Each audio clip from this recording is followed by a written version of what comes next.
आज का विषय बहुत ही रोचक है। ये कई छात्रों के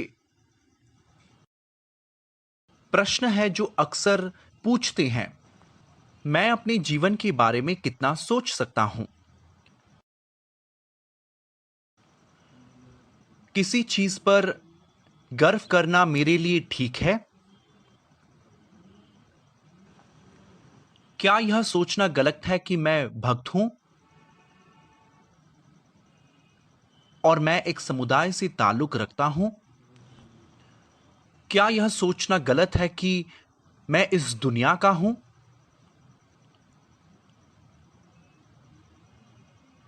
आइए जानते हैं भगवत गीता में उल्लेख किया गया वे कौन से गुण हैं। यह 16वां अध्याय पाठ नंबर 4 है।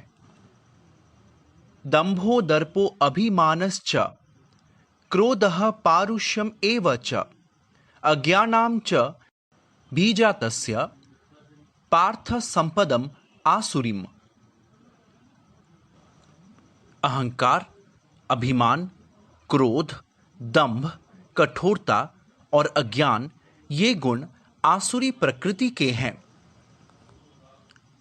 तो प्रभुपाद बता रहे हैं कैसे नरक के शाही मार्ग का वर्णन यहां किया गया है।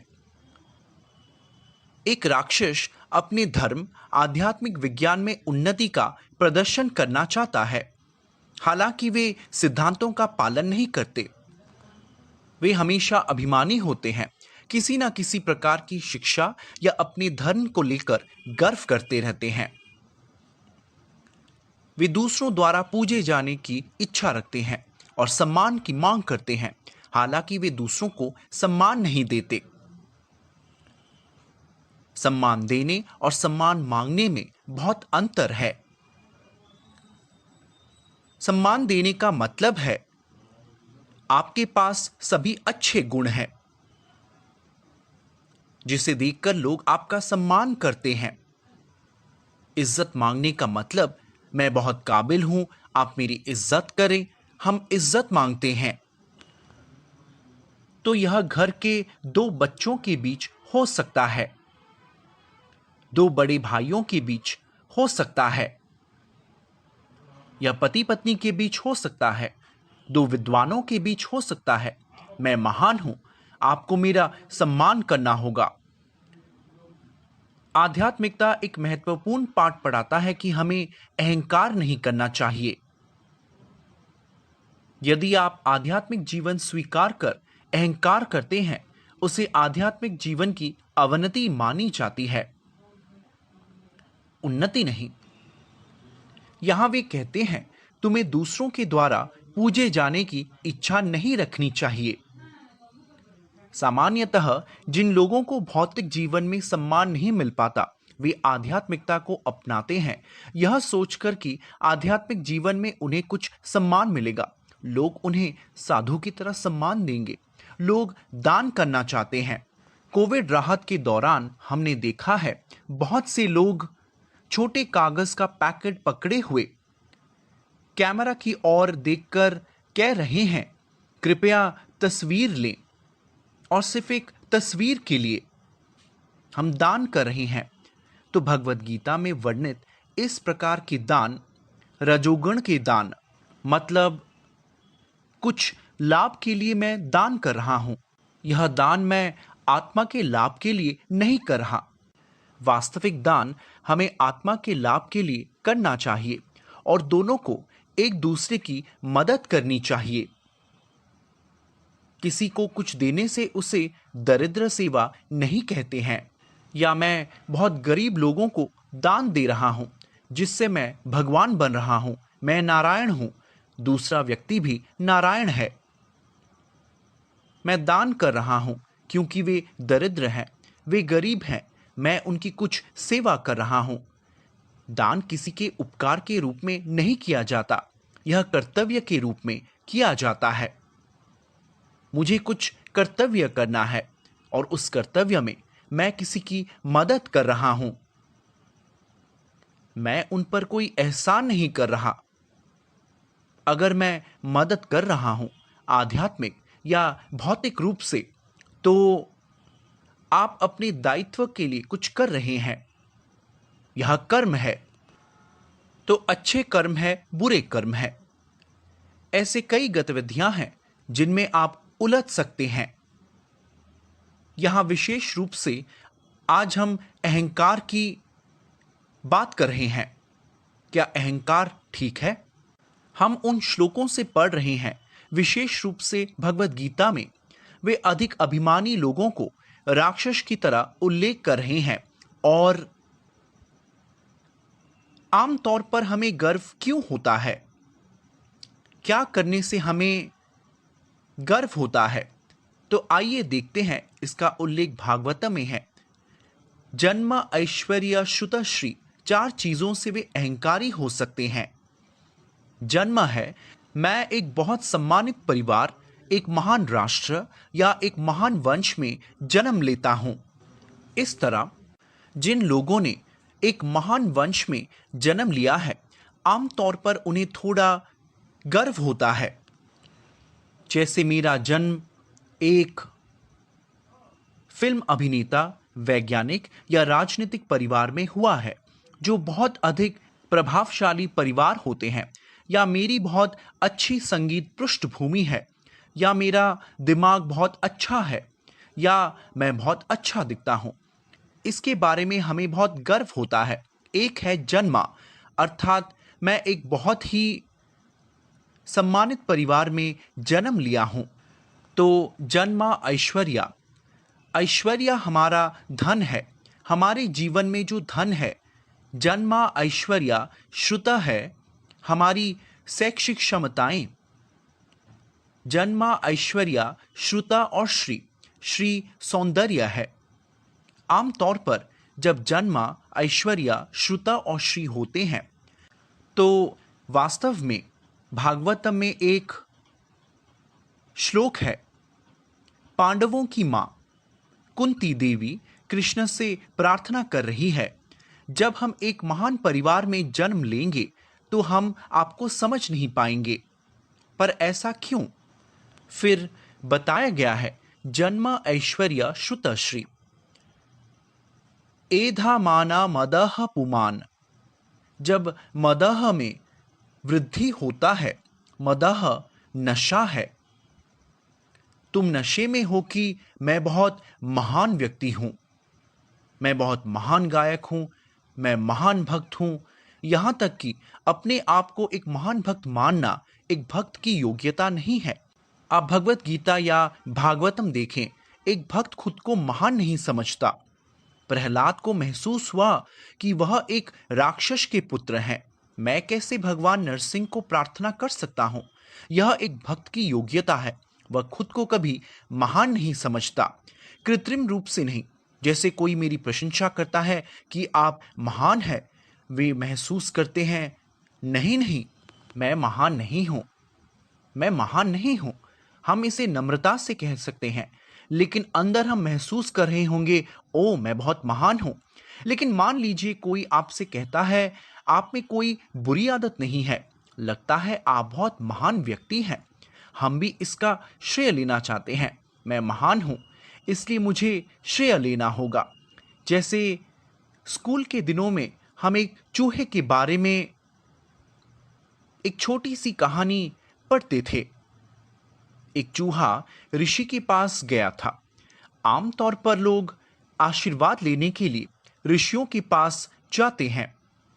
तो एक छोटा चूहा, मिक्की माउस की तरह एक छोटा सा चूहा, वह साधु से पूछता है, हे मेरे प्रिय ऋषि, क्या आप मुझे कुछ आशीर्वाद देंगे? आमतौर पर ऋषि आशीर्वाद देते हैं। तो उन्होंने उससे पूछा, तो तुम्हारी क्या समस्या है? तो चूहा ने बोला, नहीं ऋषि, रोज एक बिल्ली मुझे परेशान कर रही है। तो वह ऋषि ने तुरंत उस चूहे पर थोड़ा पानी डाला और वह चूहा बिल्ली बन गया। और कुछ दिनों बाद वह चूहा फिर ऋषि से मिला। तो ऋषि ने कहा, अब तुम्हारी क्या समस्या है? चूहे ने कहा, सर कुत्ते, तो अब कुत्ते तुम्हें परेशान कर रहे हैं। तो प्रकृति में बहुत सारे जानवर होते हैं। अंत में उसने कहा, मुझे एक बाघ परेशान कर रहा है। तो ऋषि ने उसे आशीर्वाद देकर उस पर थोड़ा पानी डाला और कहा, ठीक है, अब तुम एक बाघ बन गए। बाघ बनने के बाद वह ऋषि की ओर बड़ी बड़ी आंखों से इस तरह देख रहा था। ऋषि ने कहा, ओ, तुम मुझे खाना चाहते हो? तो बाघ ने कहा, हाँ ऋषि, मैं आपको खाना चाहता हूं। तो ऋषि ने उस पर कुछ पानी डाला और फिर वह चूहा बन गया। उन्होंने कहा, पुनर्मुषिका भवः। उन्होंने कहा, तुम अब चूहा बन जाओ। तो उस ऋषि की दया से वह चूहा बाघ बन गया था। लेकिन उसे कभी एहसास नहीं हुआ कि वह मेरे निर्माता है। उन्होंने मुझे एक शक्ति दी है, मैं उन पर कैसे हमला कर सकता हूं। इसी तरह इस युग में बहुत सारे अमीर लोग हैं जिन्हें भगवान की व्यवस्था से अच्छी धार्मिक गतिविधियां मिली है और सभी सुविधाएं प्राप्त करने में सक्षम है। लेकिन जब हम भूल जाते हैं यह भगवान द्वारा दिया जा रहा है और हम उन्हें चुनौती देते हैं, अब देखिए प्रकृति कैसे कार्य करती है। और आज हम देख सकते हैं प्रकृति कैसे कार्य कर रही है। हम खुद को नियंत्रक सोचते हैं, लेकिन नहीं, भया दक्षिणा प्रकृति। प्रकृति प्रभु द्वारा नियंत्रित है। आप प्रकृति को कभी नियंत्रित नहीं कर सकते और ना ही चक्रवात को। हम कह सकते हैं हमने विज्ञान में उन्नति की है, लेकिन कहा जाता है श्रुति श्रुतः जन्म ऐश्वर्य श्रुतः। कम शिक्षा से हम खुद को महान समझते हैं, अपनी शिक्षा पर गर्व होता है और वर्तमान के चक्र में आधुनिक दार्शनिक या वैज्ञानिक चर्चाओं में यदि कोई व्यक्ति ईश्वर की किसी विशेष शक्ति या अन्य ऊर्जाओं के बारे में बोलता है तो वे सोचते हैं वे बहुत आदिम लोग हैं, वे ईश्वर के बारे में बातचीत कर रहे हैं, तो वे ज़्यादा वैज्ञानिक ज्ञान नहीं रखते। नहीं, वास्तविक वैज्ञानिक ज्ञान है ईश्वर की रचना को अच्छे से समझना। असली वैज्ञानिक जो सत्य के पीछे जाता है। इसलिए आप वैज्ञानिक क्षेत्र को देख सकते हैं। आप रसायन या वनस्पति विज्ञान में पीएचडी करते हैं तो आपको पीएचडी दी जाएगी। पीएचडी क्या है? वे फिलॉसफी में डॉक्टरेट देते हैं। अर्थात पहले वैज्ञानिक किसी तकनीक पर नहीं बल्कि सच्चाई पर शोध करने की कोशिश कर रहे थे। तो हमने अपनी तकनीक विकसित की है, लेकिन अपनी बुद्धि की नहीं। वैदिक ज्ञान ज्ञान पर बोलता है, लेकिन अभिमानहीनता के बारे में नहीं, अटकलों के बारे में बात नहीं करता। यह नहीं बोलता कि मैं कितना महान हूं, हमने कैसे ये सब चीजें बनाई है, वह नहीं बोलता। यह हमेशा जीवन की सच्चाई के बारे में बोलता है। वह वैज्ञानिक, धर्मार्थ व्यक्ति, राजनेता, किसान या शिक्षक हो सकता है। वह हमेशा महसूस करते हैं कि दूसरों के लिए कुछ करना मेरी खुशी है। उन्हें कभी नहीं लगता लोग मेरी गिरफ्त में हैं, मेरे बिना कौन उनकी देखभाल करेगा, इसलिए केवल मैं ही उनकी सेवा करूंगा। यह एक महान व्यक्तित्व की पहचान नहीं है। एक महान व्यक्तित्व में हमेशा दूसरों को देने का मनोवृत्ति होता है। वे बहुत दायित्व के साथ ज्ञान लेते हैं। एक शिष्य को हमेशा लगता है कि मुझे यह ज्ञान मेरे शिक्षक से मिला है। अगर अपने आध्यात्मिक गुरु की कुछ सेवा करने या उन्हें कुछ देने का अवसर मिले तो मैं अपने आध्यात्मिक गुरु का बहुत ऋणी हूं। मैं उनके लिए थोड़ा कुछ कर सकता हूं। यह एक सच्चे छात्र की योग्यता है। वह खुद को कभी महान नहीं सोचते।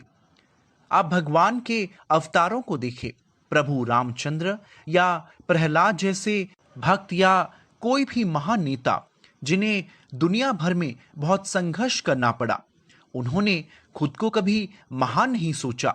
ज्ञानी लोग उनकी महानता को कभी महसूस नहीं करते।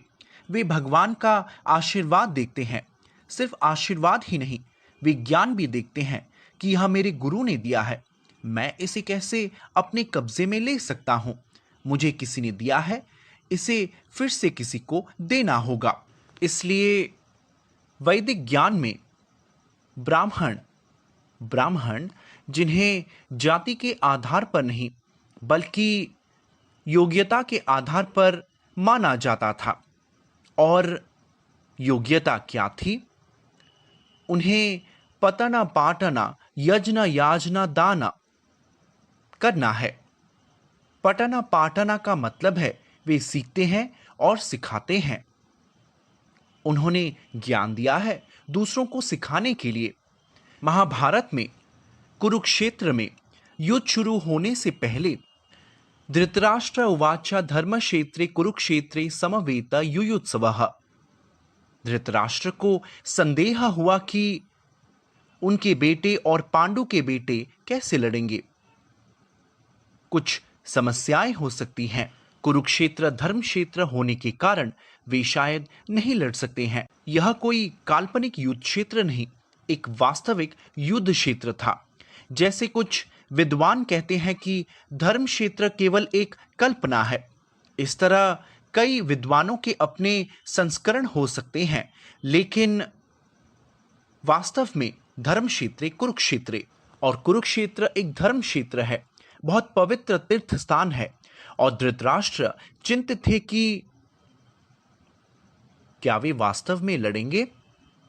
इसलिए उन्हें प्रोत्साहित करने के लिए उनके सहायक संजय ने कहा, नहीं सर, आप चिंता मत करो। राजा दुर्योधना, वह दुर्योधन को राजा कहकर संबोधित कर रहे हैं। वह बस अपने शिक्षक से युद्ध के कल्याण के बारे में पूछा। वह भगवत गीता के परिचय में अपनी रणनीतिक स्थिति के बारे में पूछ रहे हैं। और उस बातचीत में दुर्योधन अपनी शिक्षक की एक छोटी सी आलोचना की जाती है, क्योंकि शिक्षक पांडव बहुत आदर्श पात्र हैं और स्वाभाविक रूप से शिक्षक अपने शिष्यों से बहुत प्रसन्न थे। विशेषकर द्रोणाचार्य अर्जुन से बहुत प्रसन्न थे। तो दुर्योधन वह सोच रहे थे, शायद मेरे शिक्षक उनका पक्ष लेंगे। द्रोणाचार्य आंशिक शिक्षक नहीं थे, वह एक वास्तविक शिक्षक, एक वास्तविक ब्राह्मण थे।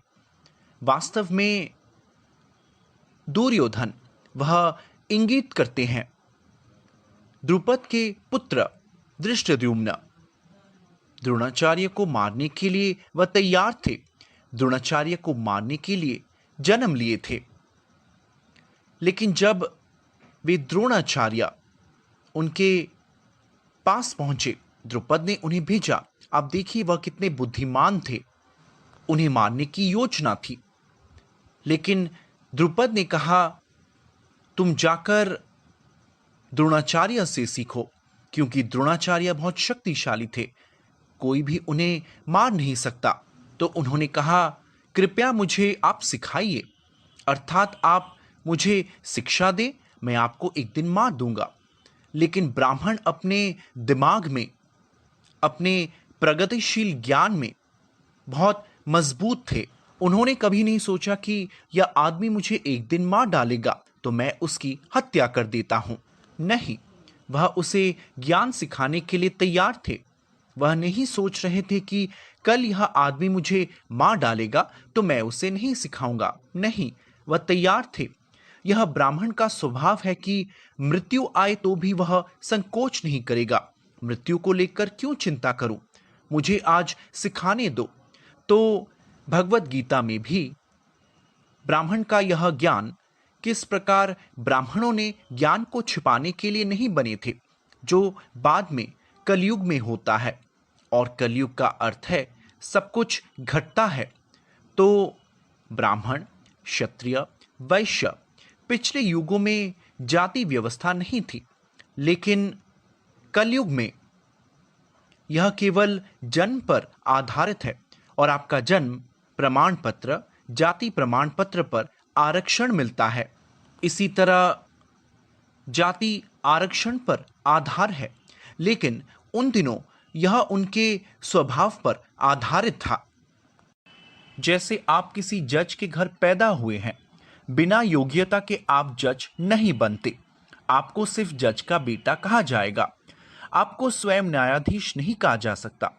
उसी तरह एक ब्राह्मण के पुत्र को ब्राह्मण नहीं कहा जा सकता जब तक उसके पास ब्राह्मण की योग्यता ना हो, अन्यथा उसे ब्रह्मबंधु कहा जा सकता है। अश्वत्थामा को ब्रह्मबंधु कहा जाता था क्योंकि यद्यपि वह द्रोणाचार्य का पुत्र था, उसने दुर्योधन को खुश करने के लिए पांडवों के बच्चों को मार डाला, इसलिए वह ब्रह्मबंधु बन गया। इसलिए ब्राह्मण बहुत उदार थे, उनमें किसी भी तरह की भावना नहीं थी। इसलिए यह अहंकारहीनता किसी के लिए बहुत महत्वपूर्ण है।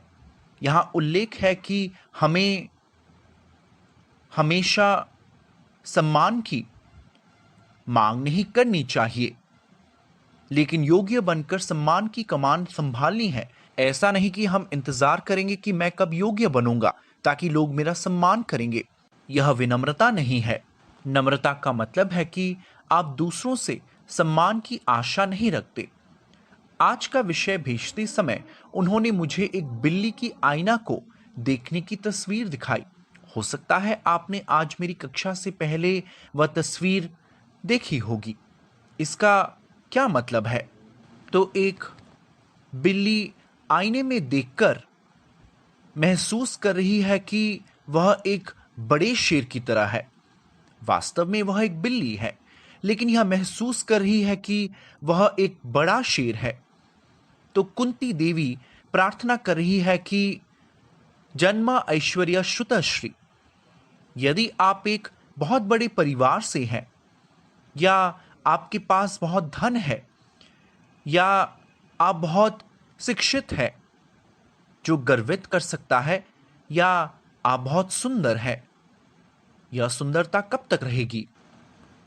आपको जानना है कि हम एक दिन बूढ़े हो जाएंगे और हमारी सुंदर त्वचा में झुर्रियां आ सकती है। कई फिल्म अभिनेता या मॉडल हैं जो बूढ़े होते ही बहुत उदास होने लगते हैं। वे बहुत सारे इंजेक्शन्स लेते हैं, जिसके बारे में हमने सुना है कि जवान रहने के लिए वे इंजेक्शन लेते हैं। लेकिन प्रकृति बहुत शक्तिशाली है। जब आप जन्म लेते हैं, जरा व्याधि होती है, आप एक दिन बूढ़े हो जाएंगे, आपको बीमारियां होंगी। लेकिन आप देखिए कैसे कुछ अभिनेत्रियां, केवल अभिनेत्रियां ही नहीं, एक नियमित व्यक्ति भी जो महसूस करते हैं कि ओ, मैं कितना सुंदर था, पर अब लोग मुझे नहीं देखते। इसलिए यह समस्या है। यह नहीं कि आप सुंदर थे, अब आप चिंतित हैं। पहले लोग मुझे देखकर बहुत सराहना करते थे, अब कोई मेरी कदर भी नहीं करता। इसलिए जो सौंदर्य तुम समझ रहे थे कि तुम्हारे अधिकार में है, वह भी तुम्हारे पास नहीं रहता। इसलिए विनम्र रहो। विनम्र होने का मतलब है आपका चरित्र अच्छा होना चाहिए, आपकी शिक्षा अच्छी होनी चाहिए, आध्यात्मिक शिक्षा होनी चाहिए। आध्यात्मिक शिक्षा होने पर आप समझेंगे कि मेरे पास बहुत सीमित ज्ञान है, इसलिए मुझे विनम्र होने दो। जबकि भागवतम में उल्लेख है, यदि आप किसी के बहकावे में आते हैं, जन्म ऐश्वर्य श्रुतश्री एधा माना मदह पुमान मदह, आपका पागलपन इतना बढ़ जाएगा कि मैं अब बहक गया हूं। एधा मना मदह पुमान, क्या होगा? वे एक चीज नहीं कर सकते। वह क्या है? वे बहुत अधिक संलग्न हो जाएंगे। न एव अर्हति, अर्हति का अर्थ है उन्हें योग्यता नहीं मिलेगी। किस लिए? अभिधातुम वाइत्वाम अकिंचना गोचरम, आप इन लोगों द्वारा क्यों नहीं समझे जाएंगे? क्योंकि भगवान को अकिंचना गोचरम कहा गया है।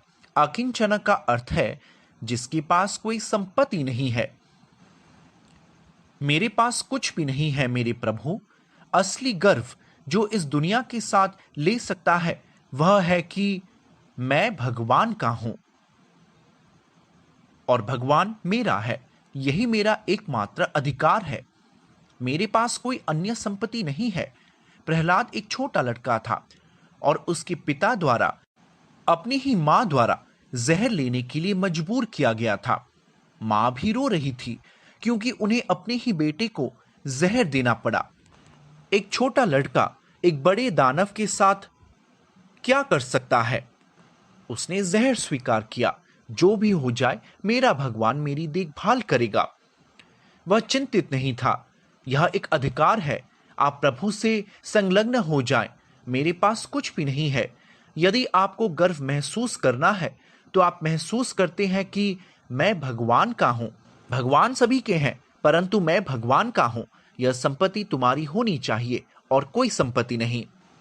इसलिए भगवान, जब आप समझते हैं कि अकिंचन गोचरम, आप भगवान से संपर्क कर सकते हैं, यह सोचकर नहीं कि मैं इतना महान हूं, आपको मेरी रक्षा करनी चाहिए।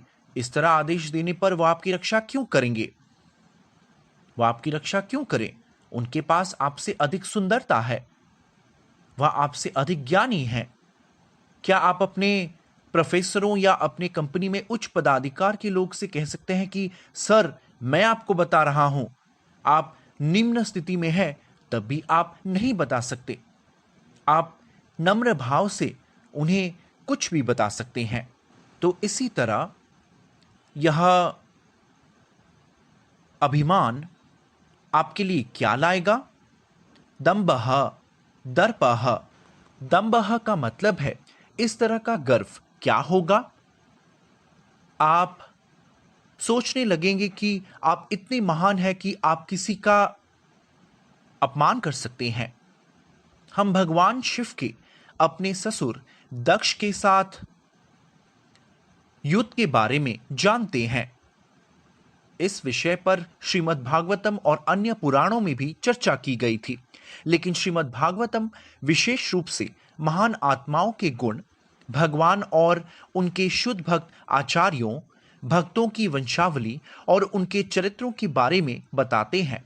भागवतम एक प्रश्न के पूछताछ से बताते हैं कि विदुरा, जो कुरुक्षेत्र की लड़ाई से पहले तीर्थ यात्रा पर गए थे, उन्होंने अपना घर त्याग दिया क्योंकि उनके भाई के बेटे दुर्योधन ने उन्हें बहुत कठोर शब्द कहे थे। लेकिन उन्होंने इसे एक अवसर के रूप में ग्रहण किया, तीर्थ यात्रा पर चले गए और उनकी मुलाकात मैत्रेय मुनि से हुई और उनसे आध्यात्मिक पूछताछ कर रहे थे। इस तरह तीर्थ यात्रा में आपको आध्यात्मिक संदेश के बारे में पूछताछ करनी चाहिए। आमतौर पर हम तीर्थों में दर्शन करके वापस आ जाते हैं, लेकिन वास्तविकता यह है कि आपको साधु से संपर्क करना सीखना होगा या उस स्थान के महत्व के बारे में, उस स्थान के देवता के बारे में सीखना होगा और आप उस स्थान में क्या करने से आप आध्यात्मिक रूप से आगे बढ़ सकते हैं। तो मैत्रेय मुनि विदुर को समझा रहे थे और विदुर को संदेह था कि भगवान शिव इतने महान व्यक्तित्व हैं और एक रुद्र संप्रदाय है और वे 12 महाजनों में से एक है। 12 महाजन है जिन्हें हम पालन करते हैं और उनमें से एक शंभु भगवान शिव है। और वैष्णव मंडल में भगवान शिव एक बहुत ही महत्वपूर्ण भूमिका निभाते हैं। हम आमतौर पर सोचते हैं कि वैष्णव का अर्थ विष्णु के उपासक है और वे किसी अन्य महान व्यक्तित्व या महान देवताओं के बारे में नहीं सोचते। नहीं, भगवान शिव वास्तव में महत्वपूर्ण भूमिका निभाते हैं। 4 संप्रदायों में एक संप्रदाय भगवान शिव से आ रहा है जिसे रुद्र संप्रदाय कहा जाता है और एक वैष्णव संप्रदाय ब्रह्मा से आ रहा है, फिर कुमारास, फिर लक्ष्मी संप्रदाय। इन 4 संप्रदायों को वैष्णव संप्रदाय कहा जाता है। वैष्णव संप्रदायों में भगवान शिव को दिया जाता है वैष्णवानाम यथा शंभु। आप उन्हें किसी के साथ समान नहीं कर सकते। यथा शंभु, शंभु वैष्णवों में महान है, इसलिए भगवान शिव एक महान व्यक्तित्व है। इसलिए विदुरा बहुत चिंतित थे और दुखी है कि कैसे भगवान शिव को उनके ससुर द्वारा शाप दिया जा सकता है। और उनके ससुर कौन है? दक्ष प्रजापति। दक्ष प्रजापति का अर्थ है कि उन्हें कुछ पद दिए जाते हैं वे ब्रह्मा के पुत्र हैं या ब्रह्मा द्वारा बनाए गए हैं। ब्रह्मांड की जनसंख्या बढ़ाने के लिए वे सामान्य लोग नहीं हैं। पवित्र महिलाओं में आप जानते होंगे मां सती, शिवजी की पत्नी, उन्हें एक बहुत बड़ी भूमिका दी गई है। उन्हें पहला नाम दिया गया है पवित्रता के लिए सती, इसलिए वह दक्ष की बेटी है, दाक्षायणी। और उन्हें अपना शरीर त्याग कर कैसे महसूस किया जब उनके पिता ने भगवान शिव को अपमानित किया, तो वास्तव में क्या हुआ? तो विदुर के प्रश्न मैथुरिया ने सुना तो उन्होंने कहा, निश्चित रूप से यह घटना नहीं होनी चाहिए थी, लेकिन दक्ष प्रजापति इतने महान होने पर भी उन्होंने स्वयं भगवान शिव का अपमानित किया था। फिर उन्होंने बताया कि एक बार महान देवताओं की सभा में जहां सब बैठे थे और फिर दक्ष प्रजापति सभा में प्रवेश करते हैं और उस सभा में बहुत सारे महान देवता थे जो उन्हें देखकर सभी खड़े हो गए, क्योंकि वह एक महान व्यक्तित्व है। जैसे भारत के प्रधानमंत्री या राष्ट्रपति एक सभा में आते ही हर कोई खड़ा हो जाता है क्योंकि वे महान लोग हैं। लेकिन उस सभा में दो लोग, ब्रह्मा और भगवान शिव, खड़े नहीं हुए। ब्रह्मा की बात ठीक है, भौतिक रूप से वह एक महान व्यक्तित्व है, लेकिन भगवान शिव उनके दामाद थे, इसलिए दक्ष प्रजापति उम्मीद कर रहे थे कि वह खड़े होंगे। इसलिए सभी के बैठने के बाद उन्होंने भगवान शिव के बारे में गंभीर रूप से समालोचना की। उन्होंने कहा कि कैसे कुछ लोग हैं जो कोमल व्यवहार के बारे में नहीं जानते। उन्होंने ऐसा ही कहा, वास्तव में इस शिव शब्द का मतलब है शुभता। भगवान शिव किसी भी पतित जीव के लिए शुभता ला सकते हैं। तमोगुण में लोग हैं और रजोगुण में कुछ लोग हैं जिनकी देखभाल भगवान ब्रह्मा द्वारा हो रही है। तमोगुण में कुछ लोग हैं भूत और सबसे पतित लोग। भगवान शिव उन्हें आकर्षित करके उन्हें दया देते हैं। भगवान शिव इसलिए बहुत ही शुभ हैं। इसलिए भगवान शिव ने वास्तव में प्रभु राम का मंत्र माता पार्वती को दिया था, राम राम रामेति रमे राम मनोरमे। भगवान शिव पार्वती से कह रहे हैं, मेरी प्यारी पत्नी, हे सुंदरी, यदि तुम 3 बार राम राम राम का जप करते हो, यह पूरे विष्णु सहस्रनाम का जप करने के बराबर होता है। तो आप देखिए, उन्होंने वास्तव में अपने पति की सलाह मानकर जप करने लगी। इसी तरह भगवान शिव इतने महान व्यक्तित्व हैं जिन्होंने माता पार्वती को जप करने की सलाह दी। उसी तरह भगवान शिव का वैष्णव संप्रदाय है, इसलिए भगवान शिव इतने शुभ है कि वे भक्तों और राक्षसों को आशीर्वाद देते हैं, क्योंकि वे उनकी ओर आकर्षित हो सकते हैं और वह आशीर्वाद देते हैं। और कभी कभी वे आशीर्वाद का दुरुपयोग करते हैं, जैसे भस्मासुर राक्षस ने भगवान शिव का आशीर्वाद का दुरुपयोग किया और यह चूहा, जो वास्तव में ऋषि का आशीर्वाद लेकर उन्हें मारना चाहता था। इसलिए आधुनिक दिन या पहले कई प्रकार के राक्षस थे जो भगवान शिव से आशीर्वाद लेते थे, लेकिन वे उन पर हमला करना चाहते थे। इसलिए रावण, हिरण्यकशिपु, जिन्होंने ब्रह्मा से आशीर्वाद लिया था, विचार ब्रह्मा को खुश करने के लिए नहीं, बल्कि मैं कैसे शक्तिशाली बनूंगा, इसलिए उसे तथाकथित भक्ति कहते हैं। हिरण्यकशिपु ने ब्रह्मा को दिखाया वह तपस्या शक्ति भक्ति नहीं है। जिस तरह रावण ने जब अपनी भक्ति दिखाया। रामायण में ऐसा कहा जाता है, उन्होंने कैसे अपने शरीर से सभी अंगों को निकाला, क्योंकि वह भगवान शिव को देखने के लिए बहुत दृढ़ थे। एक और दानव था जो उसका मांस काटकर अग्नि यज्ञ में डाल रहा था। भगवान शिव प्रकट होकर उससे कहा, तुम अपने आप को इतना दर्द क्यों दे रहे हो? मुझे इसकी आवश्यकता नहीं है। तुम मुझ पर गंगा जल या बिल्व पत्र डाल दो, मैं संतुष्ट हो जाऊंगा। वास्तव में सभी राक्षस भगवान शिव को संतुष्ट करना नहीं जानते। उन्हें लगता है वे भगवान शिव को तपस्या शक्ति से संतुष्ट कर सकते हैं। वास्तव में जब लोग दूसरों से थोड़ा दर्द ले सकते हैं, वे इसका श्रेय लेते हैं। वे भगवान शिव से भी श्रेय चाहते हैं। और भगवान शिव से आशीर्वाद क्यों ले? ताकि मैं इतना शक्तिशाली बन जाऊं जिससे मैं हर किसी को मार सकता हूं। जैसे हम किसी को मारने के लिए इतने सारे प्रौद्योगिकी और परमाणु बम बनाते हैं।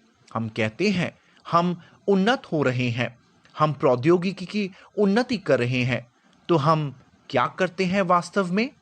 लोगों को अधिक से अधिक अज्ञानता में ले जा रहे हैं। इसलिए जो लोग भगवान शिव या महान आचार्यों या वैदिक ज्ञान का सम्मान ही करते, वे बहुत अहंकारी लोग हैं। आप फूले हुए चावल जानते हैं, आप अपने आप को बहुत महान सोचते हैं। वास्तव में आप एक बिल्ली की तरह हैं। आईने में आप खुद को एक शेर की तरह देखते हैं कि मैं बहुत शक्तिशाली हूं और मैं इस दुनिया में कुछ भी कर सकता हूं। और मृत्यु आने पर आप आत्मसमर्पण करते हैं, क्योंकि वह आकर आपको ले जाएगा। तो आप यह न सोचें कि मैं महान हूं। जन्म ऐश्वर्य श्रुतश्री, आपके महान जन्म, आपकी महान शिक्षा से आप खुद को बहुत महान नहीं सोच सकते। इसलिए भक्ति सर्व उपाधि विनर्मुक्तम से शुरू होती है। उपाधि अर्थात अपने पदनामों को त्यागना होगा। सर्व उपाधि विनर्मुक्तम तत्परत्वे निर्मलम ऋषिकेन ऋषिकेश सेवनम भक्तिर उच्यते। भक्ति शुरू होती है आपके तथाकथित पदनाम को त्याग करके। मेरा एक महान जन्म है, मेरे बहुत सारे अनुयायी हैं, लोग इसे फायदे के रूप में सोचते हैं, लेकिन आध्यात्मिकता में इसे अयोग्यता कहा जाता है और आप भक्त बनने के योग्य नहीं है। यदि आपको लगता है कल एकादशी है, लोग कभी कभी पूछते हैं, प्रभु जी एकादशी है, मैं निर्जल उपवास करूंगा, तो हम कहते हैं यदि संभव है तो आप कर सकते हैं। फिर वह कहते हैं, प्रभु जी वास्तव में संपूर्ण निर्जल उपवास तो नहीं, क्या मैं थोड़े से फल ले सकता हूं? हाँ, आप ले सकते हैं, क्योंकि आप गैर अनाज खाद्य पदार्थ लेकर उपवास कर सकते हैं। तो भक्ति सिद्धांत सरस्वती ठाकुर ने उन दिनों गौड़िया मठ में कुछ अनुयायी थे। एकादशी के समय वे निर्जल उपवास अर्थात पानी भी नहीं लेते थे और फिर वह आराम करते रहते थे। तो भक्ति सिद्धांत सरस्वती ठाकुर महान आचार्य शिला प्रभुपाद के गुरु बहुत क्रोधित होकर कहते थे, तुम्हारा उपवास सोने के लिए नहीं है, आपका उपवास शुद्धि के लिए, अधिक भक्ति सेवा करने के लिए है। जरूरत हो तो कुछ खाना खा ले, लेकिन सेवा करनी चाहिए। एकादशी उपवास सोने के लिए नहीं है।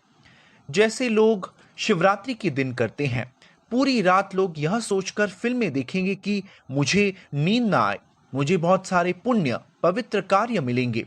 एकादशी, शिवरात्रि या कोई भी तपस्या का त्योहार कुछ पुण्य पाने के लिए नहीं है, यह हमारी शुद्धि के लिए है। आध्यात्मिक गुरु आचार्य ने बताया है, इसलिए मैं एकादशी का पालन करता हूं। कभी कभी लोग एकादशी को निर्जल उपवास करने में सक्षम होते हैं। यदि वह कोई अन्य भक्त या अनुयायी है तो वह कुछ फल या कोई अच्छी वस्तु खा रहा है, क्योंकि एकादशी आप साबूदाना के माध्यम से कर सकते हैं। आप कुछ फल आधारित भोजन भी बना सकते हैं। जैसे शिला प्रभुपाद अमेरिका में थे, वे उन्हें कुछ सूखे केले दे रहे थे, तो प्रभुपाद ने उन्हें कुछ रेसिपी बताई, कैसे सूखे केले को आटा बना सकते हैं, उससे आप हलवा बना सकते हैं, पूरी बनाकर उसे अर्पण कर सकते हैं। तो एकादशी के दिन खाद्य पदार्थों का सेवन करना गलत नहीं है, लेकिन ऐसा कहना गलत है कि एकादशी पर हम केवल विशेष वस्तुएं लेना चाहते हैं। ऐसा नहीं है। जहां तक संभव हो, आप अनुसरण कर सकते हैं अपने स्वास्थ्य के अनुसार, अपनी परिस्थितियों के अनुसार। लेकिन कई लोगों ने देखा होगा कि यदि वे पालन करने में सक्षम है तो वे क्या करेंगे? वे दूसरों की आलोचना करना शुरू कर देंगे। मैं एकादशी पर कुछ भी नहीं लेता, लेकिन उस व्यक्ति को देखिए, वह खा रहा है। मैं ऐसा नहीं हूं, मैं उसके जैसा नहीं हूं। तो आध्यात्मिकता का पालन करने के लिए आप जो छोटी सी तपस्या करते हैं, उस पर आप गर्व क्यों करें? आपको दयालु होना चाहिए। भक्ति दूसरों पर दया करने से शुरू होती है। प्रहलाद महाराज महान भक्त थे। वे सभी को समान रूप से देखते थे। पंडितः समदर्शिनः।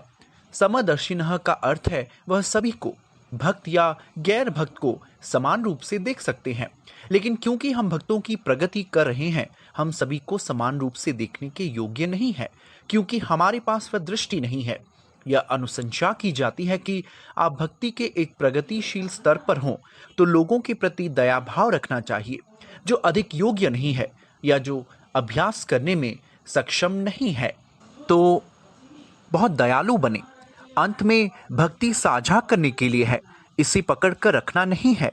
इसलिए यदि आपने कुछ तकनीक सीखी है तो दूसरों की मदद करें, वरना उन्हें प्रोत्साहित करें, उन पर दया करें।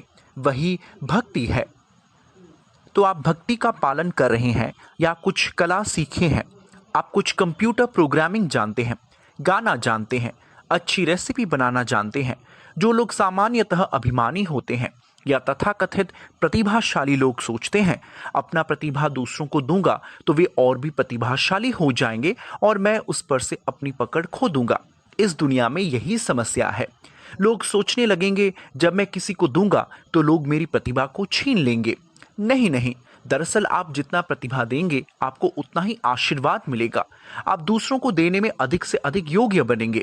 वास्तव में किसी को देने से आप कुछ नहीं खोते, उसे धारण करने से आप खोते हैं। अधिक से अधिक देने से आप ज्यादा खुश रहेंगे, भक्ति में अधिक से अधिक मजबूत होंगे, यहाँ तक कि आपकी सभी योग्यताएं भी मजबूत हो जाएंगी। भक्ति का अर्थ है करुणा को बढ़ाना। तो देखने के 4 तरीके हैं। भक्त के रूप में जब हम प्रगति कर रहे हैं, मुख्य रूप से आपको गर्व नहीं करना चाहिए, उन पर दया करनी चाहिए जो अनुसरण करने में सक्षम नहीं है। सबसे पहले खुद पर दया करनी चाहिए। दूसरों को दया भाव दिखाने की कोशिश में आप नहीं जानते उन पर दया कैसे करें, क्या फायदा। जैसे अब कोविड-19 है या कोई बीमार है, आप उनकी मदद करना चाहते हैं पर आपको नहीं पता कि क्या करना है, तुम स्वयं पीड़ित हो, फिर तुम क्या कर सकते हो। तो सबसे पहले सीखें कैसे अभ्यास करके निर्देशों का पालन करते हुए अपने आप को बचाया जाए। हमेशा निर्देश लेना चाहिए। किसी से निर्देश लिए बिना एक व्यक्ति पूर्ण मनुष्य नहीं हो सकता। भले ही आप अपनी प्रतिभा, शिक्षा या संगीत या व्यवसाय में बहुत ही महान व्यक्ति हो, आपको हमेशा एक पूर्ण व्यक्ति होना चाहिए। आपको अच्छे गुणों का सज्जन व्यक्ति बनना होगा। यह बहुत ही महत्वपूर्ण है। पहला अच्छा गुण क्या है? आप किसी के शरण में रहने के लिए तैयार हैं। ऐसा नहीं कि मैंने बहुत कम सीखा है, मुझे बहुत गर्व होता है। आप हमेशा एक छात्र हैं। मैं सदा भक्ति का विद्यार्थी हूँ और ज्ञान सीखने में तुमको सदा विद्यार्थी रहना है। एक अच्छा शिक्षक हमेशा अच्छा छात्र होता है।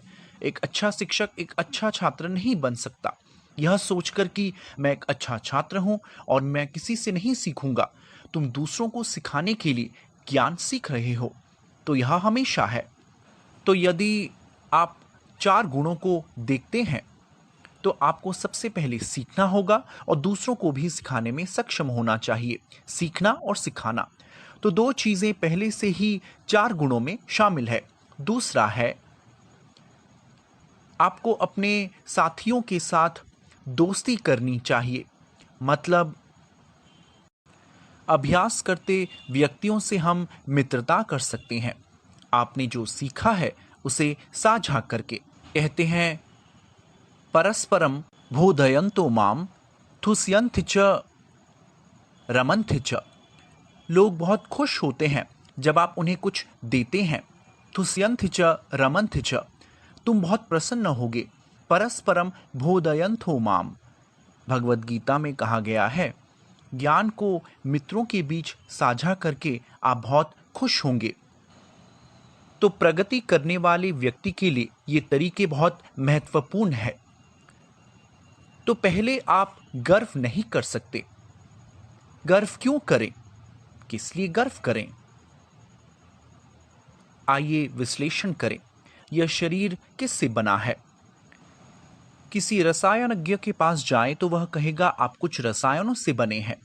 किसी जीव विज्ञानी के पास जाएं तो वह कहेगा इतनी हड्डियां होंगी, आपके शरीर में नसें हैं, एक कंकाल, पेशीय तंत्र, केवल रक्त संचार हो रहा है, हृदय है, तुम्हारा जिगर है, यही तुम्हारा शरीर बना है।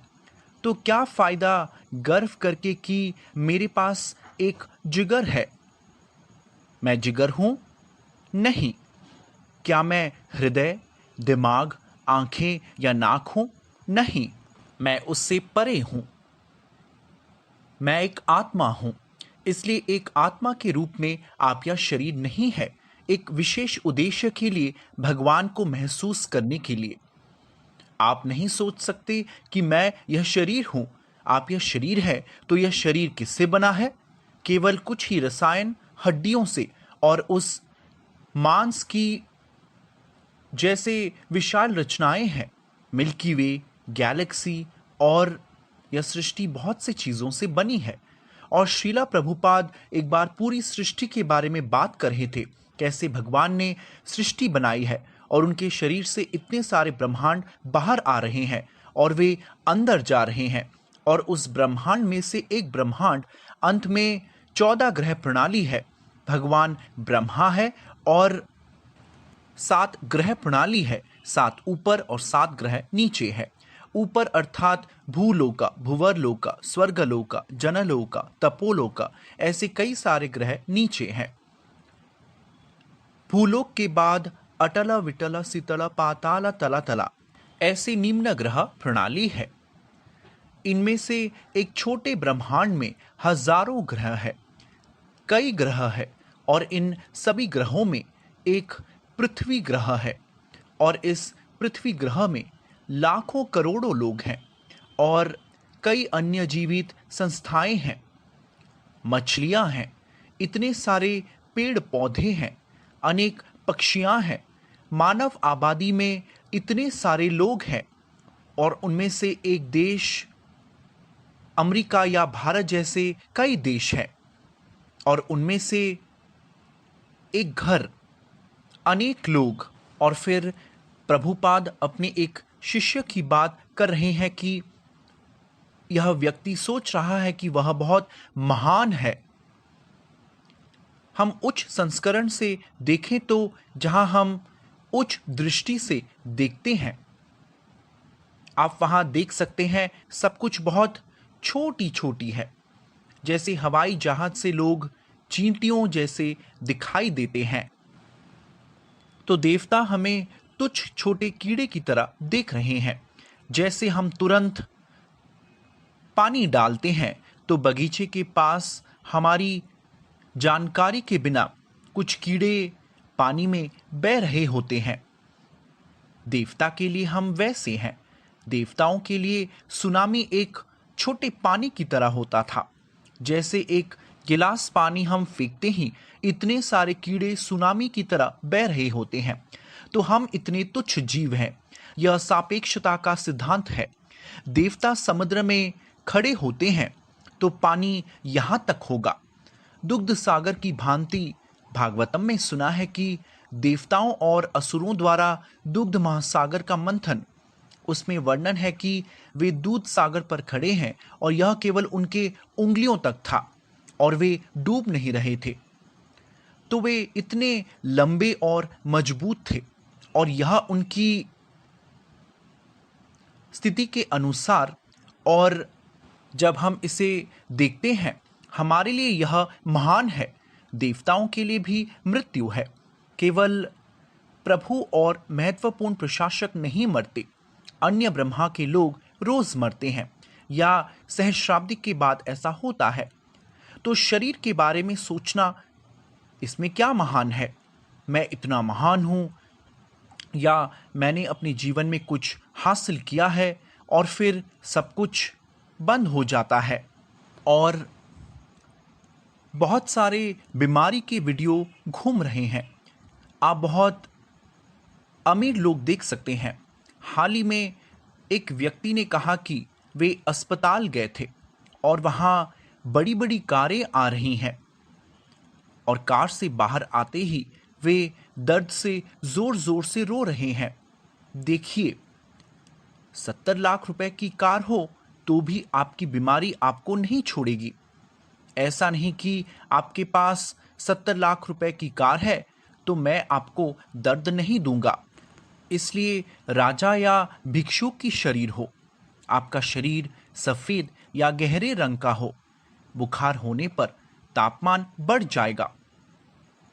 त्वचा की समस्या हो, आपकी त्वचा गोरी या काली हो, चेहरे पर दाग होंगे या कोई भी बीमारी हो सकती है। इसलिए हमें किसी के बहकावे में नहीं आना चाहिए या खुद को महान नहीं सोचना चाहिए, लेकिन भगवान के भक्त होने का थोड़ा गर्व महसूस कर सकते हैं और यह हमें बचाएगा। तो क्या मुझे गर्व है? हाँ, मुझे गर्व है। इसलिए मैं इस शरीर से पहचान कर रहा हूं, यह शरीर सब कुछ नहीं है और इस शरीर का अधिकार सब कुछ नहीं है। ये भागवतम और भगवत गीता की शिक्षाएं हैं और हमें पता होना चाहिए कि हमें बहकना नहीं चाहिए। महान आचार्यों के कदमों का पालन करना चाहिए और द्वादश महाजन है।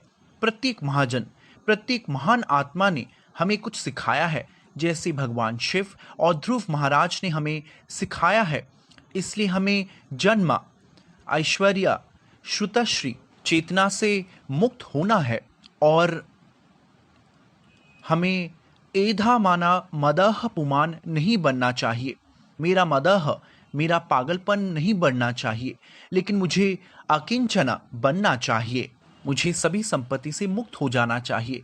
मेरा एकमात्र अधिकार आप ही है मेरे प्रभु। आप पूछेंगे तो भगवान तुरंत आपको जवाब देंगे और उस मनोदशा में आपकी मदद करेंगे।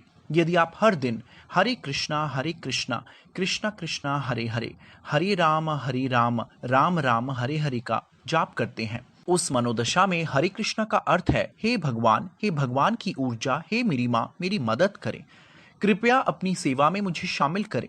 इसे हर रोज जाप करें। तो यह एक मनोदशा है, ना धनम ना जन्म। चैतन्य महाप्रभु सिखा रहे हैं, मुझे कुछ नहीं चाहिए, मुझे कुछ नहीं चाहिए, ना धनम ना जन्म ना सुंदरिम। मुझे क्या चाहिए? मैं केवल आपको चाहता हूं। अहेति किंती भक्ति, अर्थात बिना किसी कारण के या बिना किसी की जांच के। अहेति किंती अप्रित्रता, अर्थात कोई भी आपकी भक्ति की जांच नहीं कर सकता। आप कुछ पसंद करते हैं तो आपसे कोई नहीं पूछेगा कि आप कुछ खाना पसंद करेंगे। स्वयं चलित रूप से प्रेम आपके पास आएगा। यदि आपको कुछ पसंद है तो कोई आपकी जांच नहीं करता, आप स्वचालित रूप से सेवा करते हैं। आपको जो पसंद है या जिसे आप बात करना पसंद करते हैं, उसके लिए कोई कारण नहीं होना चाहिए। आपका पसंदीदा व्यक्ति से आप बात करना पसंद करते हैं। इस तरह एक युवा लड़का और लड़की घंटों बात करते रहते हैं, जबकि आप अपने स्कूल शिक्षक या पुराने मित्र से बात करना पसंद नहीं करते, क्योंकि यह स्वाभाविक है। इसलिए भक्ति का अर्थ है इस तरह की भावना स्वाभाविक रूप से आपके शरीर में कितना है, और वही भावना कृष्ण के प्रति होना चाहिए जो एक भक्त केवल पूछ रहा है। धन्यवाद। हरे कृष्णा।